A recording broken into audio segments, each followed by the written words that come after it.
ಎಂಟಿವಿಗೆ ಸ್ವಾಗತ. ನಾನು ಸೌಭಾಗ್ಯ ಕೋರ್ವಾರ್. ಸದ್ಗುರು ಶ್ರೀ ವಿಶ್ವಾರಾಧ್ಯ ಜಾತ್ರಾ ಮಹೋತ್ಸವ. ವಿಜಯಪುರ ಜಿಲ್ಲೆಯ ಸಿಂದಗಿ ತಾಲೂಕಿನ ಸುಕ್ಷೇತ್ರ ಬೋರ್ಗಿಪುರ ದಾಳದಲ್ಲಿ ಸದ್ಗುರು ವಿಶ್ವಾರಾಧ್ಯ ಅಜ್ಜನ ಜಾತ್ರಾ ಮಹೋತ್ಸವ ಮತ್ತು ಭವ್ಯ ರಥೋತ್ಸವ ಪ್ರತಿ ವರ್ಷದಂತೆ ಈ ವರ್ಷವೂ ಶ್ರೀಮಠದ ಪೀಠಾಧಿಪತಿಗಳಾದ ತಪೋರತ್ನಂ ಶ್ರೀ ಶ್ರೀ ಮಹಾಲಿಂಗೇಶ್ವರ ಮಹಾಸ್ವಾಮಿಗಳ ಘನ ಅಧ್ಯಕ್ಷತೆಯಲ್ಲಿ ಪಲ್ಲಕ್ಕಿ ಮೆರವಣಿಗೆ, ಉತ್ಸವ ಊದಿಸುತ್ತಾ ಬಾರಿಸುತ್ತಾ ಪುರವಂತರ ಕುಣಿತದೊಂದಿಗೆ ಸುಮಂಗಲಿಯರು ಆರತಿ ಹಿಡಿದು ಕಳಸದೊಂದಿಗೆ ಬರುವ ದೃಶ್ಯ ನೋಡಲು ಜನರು ಸಾಗರದಂತೆ ಬಂದಿದ್ದರು. ಭಕ್ತರು ಸ್ವಾಮೀಜಿಗಳ ಶಿವಶರಣರ ಆಶೀರ್ವಾದ ಪಡೆದು ರಥೋತ್ಸವದಲ್ಲಿ ಪಾಲ್ಗೊಂಡರು. ಬಹಳ ವಿಜೃಂಭಣೆಯಿಂದ ರಥೋತ್ಸವ ನಡೆಯಿತು. ವಿಜಯಪುರ, ಶಹಾಪುರ, ಯಾದಗಿರಿ, ಕಲಬುರಗಿ ಹಾಗೂ ಮಹಾರಾಷ್ಟ್ರದ ಭಕ್ತರು ಅಪಾರ ಸಂಖ್ಯೆಯಲ್ಲಿ ಭಾಗಿಯಾಗಿದ್ದರು. ಪರಸ್ಥಳದಿಂದ ಬಂದ ಭಕ್ತರಿಗೆಲ್ಲ ಮಠದ ಪ್ರಸಾದದ ವ್ಯವಸ್ಥೆ ಮಾಡಲಾಗಿತ್ತು. ಈ ರಥೋತ್ಸವದಲ್ಲಿ ಬೋರಗಿಪುರದಾಳ ಭಕ್ತರು ಮತ್ತು ಬೇರೆ ಬೇರೆ ಜಿಲ್ಲೆಗಳಿಂದ ಬಂದ ಭಕ್ತರು ಭಾಗಿಯಾಗಿದ್ದರು. ವರದಿ ರೇವಣಸಿದ್ದಯ್ಯ, ಹಿರೇಮಠ. ಗುರುದೇವೋ ಮಹೇಶ್ವರ ಗುರು ಸಾಕ್ಷಾತ್ ಪರಬ್ರಹ್ಮ ತಸ್ಮೈ ಶ್ರೀ ಗುರವೇ ನಮಃ. ಬೋರಗಿ ಪುರದಾಳದ ಸುಕ್ಷೇತ್ರದ ಒಡೆಯನಾದ ವಿಶ್ವಾರಾಧ್ಯ ಭೀಮಾಶಂಕರರ ಅಡಿದಾವರಿಗಳಲ್ಲಿ ಶರಣುಗಳನ್ನು ಸಮರ್ಪಿಸ್ತಾ ಈ ಕಾರ್ಯಕ್ರಮದ ಸಕಲ ಕಾರ್ಯಕ್ರಮದ ದಿವ್ಯ ಸಾನ್ನಿಧ್ಯವನ್ನು ವಹಿಸಿಕೊಂಡಿರುವ ಮುಚಳಾಂಬ ಮಠದ ಮಠಾಧ್ಯಕ್ಷರಾದ ಪ್ರಣವಾನಂದ ಸ್ವಾಮಿಗಳಲ್ಲಿ ಮುರ್ತೂರು ಶ್ರೀಗಳಲ್ಲಿ ನಮನಗಳನ್ನು ಸಮರ್ಪಿಸ್ತಾ ನಮ್ಮ ಗುಬ್ಬೇವಾಡ ಪಂಚಾಯಿತಿ ವ್ಯಾಪ್ತಿಯಲ್ಲಿ ಸೇರಿರ್ತಕ್ಕಂಥ ನಮ್ಮ ಅಧ್ಯಕ್ಷರು, ಆಮೇಲೆ ಎಲ್ಲ ಸದಸ್ಯರು, ಏನು ಇಲ್ಲಿ ಜಾತ್ರೆಯ ನಿಮಿತ್ತವಾಗಿ ಸೇರಿರ್ತಕ್ಕಂಥ ಎಲ್ಲ ಜನತೆಯಲ್ಲಿ ನಮನಗಳನ್ನು ಸಮರ್ಪಿಸ್ತಾ ನಿಜವಾಗಿ ಗುರುಗಳು ಹೇಳಿದಂತೆ ಬೆಳಕು ಅಂತಕ್ಕಂಥದ್ದು ಬಹಳ ಅವಶ್ಯದ. ಅಂಥ ಬೆಳಕನ್ನು ಮಾಡತಕ್ಕಂಥ ಪ್ರಯತ್ನವನ್ನು ನಮ್ಮ ಎಲ್ಲ ಗುಬ್ಬೇವಾಡಿ ಪಂಚಾಯಿತಿಯ ಸದಸ್ಯರು ಮತ್ತು ಹಾಗೂ ಅಧ್ಯಕ್ಷರು ಕೂಡಿಕೊಂಡು ಮಾಡಿರ್ತಕ್ಕಂಥದ್ದು ಇದು ಸ್ತುತ್ಯಾರ್ಹವಾಗಿರತಕ್ಕಂಥದ್ದು. ಯಾಕೆ ಎಲ್ಲಿ ಅವಶ್ಯಕತೆ ಅದ ಅಲ್ಲಿ ಮಾಡಬೇಕಾಗ್ತಿರ್ತದೆ. ಇಲ್ಲಿ ಸದಾವ ಕಾಲದಲ್ಲಿ ಸಾವಿರ ಜನ ಮಠದಲ್ಲಿ ಬಂದುಕೊಂಡು ಇಲ್ಲೆಲ್ಲ ಏನು ಧ್ಯಾನವನ್ನು ಮಾಡೋದು, ಅಧ್ಯಯನವನ್ನು ಮಾಡೋದು, ಶಾಲಾ ಮಕ್ಕಳ ಅಭ್ಯಾಸವನ್ನು ಮಾಡೋದು. ಈಗ ಮದುವೆಗಳನ್ನು ಮಾಡುವಾಗ ಜನರಿಗೆ ಇಲ್ಲೆಲ್ಲ ಬಹಳಷ್ಟು ರಾತ್ರಿ ಅನುಕೂಲ ಆಗ್ತದೆ. ನೋಡಿ, ಇದು ಜಾತ್ರೆಯೊಳಗೆ ಇಲ್ಲೊಂದು ಹಾಕಿದ್ರ ಸಲುವಾಗಿ ಇಡೀ ಜಾತ್ರೆಗೆ ಅನುಕೂಲವಾಗ್ತಕ್ಕಂಥ ಒಂದು ಕೆಲಸವನ್ನು ನಮ್ಮ ಏನು ಯುವಕರು ಎಲ್ಲರೂ ಸೇರ್ಕೊಂಡು ಮಾಡಿದ್ದು ನಮಗೆ ಬಹಳ ಖುಷಿ ತಂದದ. ಇಂಥ ಒಳ್ಳೆಯ ಕಾರ್ಯಕ್ರಮಗಳನ್ನು ಸದಾವ ಕಾಲದಲ್ಲಿ ಅವರು ಮಾಡ್ತಾ ಇರಲಿ. ಅಂಥ ಬುದ್ಧಿಯನ್ನು ಭಗವಂತ ವಿಶ್ವಾರಾಧ್ಯ ಭೀಮಾಶಂಕರ ಇನ್ನೂ ಸಹಿತವಾಗಿ ನಮ್ಮ ಊರಿಗೆ ಅನುಕೂಲವಾಗತಕ್ಕಂಥದ್ದನ್ನು ಮಾಡಲಿ ಅಂತ ತಿಳ್ಕೊಂಡು ಆಶಿಸ್ತಾ ಎನ್ನೆರಡು ಪುಷ್ಪಗಳನ್ನು ಗುರುಗಳ ಸನ್ನಿಧಿಗೆ ಅರ್ಪಿಸ್ತಾ ಇದ್ದೀವಿ. ಧನ್ಯವಾದಗಳು. ಎಷ್ಟು ಪಂಚಾಯಿತಿಗಳು ಕೆಲಸ ಮಾಡ್ತವೆ, ಆದರೆ ಬಹುತೇಕ ಬಹಳಷ್ಟು ಕೆಲಸಗಳು ವ್ಯರ್ಥವಾಗಿರ್ತವೆ. ಆದರೆ ನಮ್ಮ ಪಂಚಾಯಿತಿ ವ್ಯಾಪ್ತಿಯಲ್ಲಿ ಇವರೇನು ಕೆಲಸ ಮಾಡಿದ್ದಾರೆ,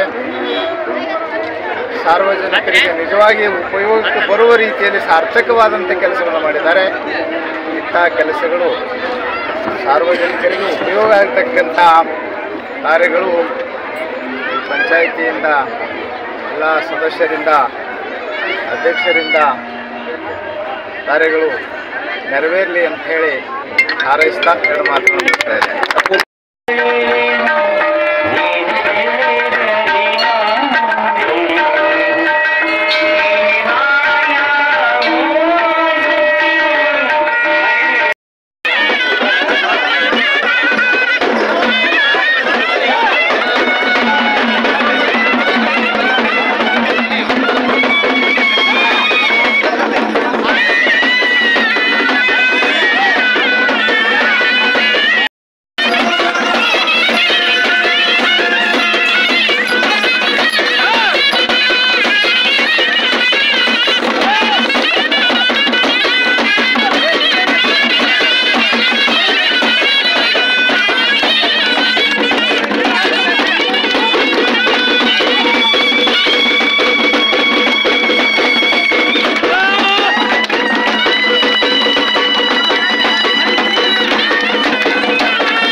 ಸರಿಪಾಲೆ ಬರ್ತಾ ಇಲ್ಲ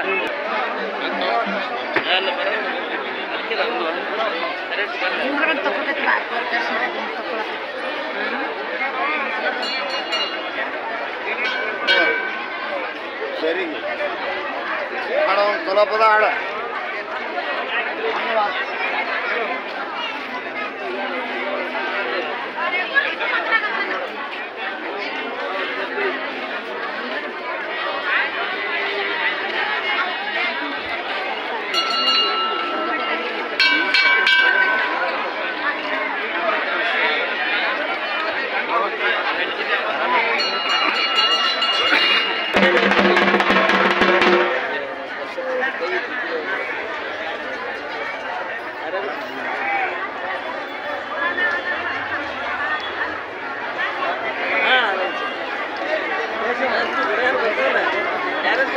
ಮತ್ತೆ ನಾವು ಬಂದಿದ್ದೀವಿ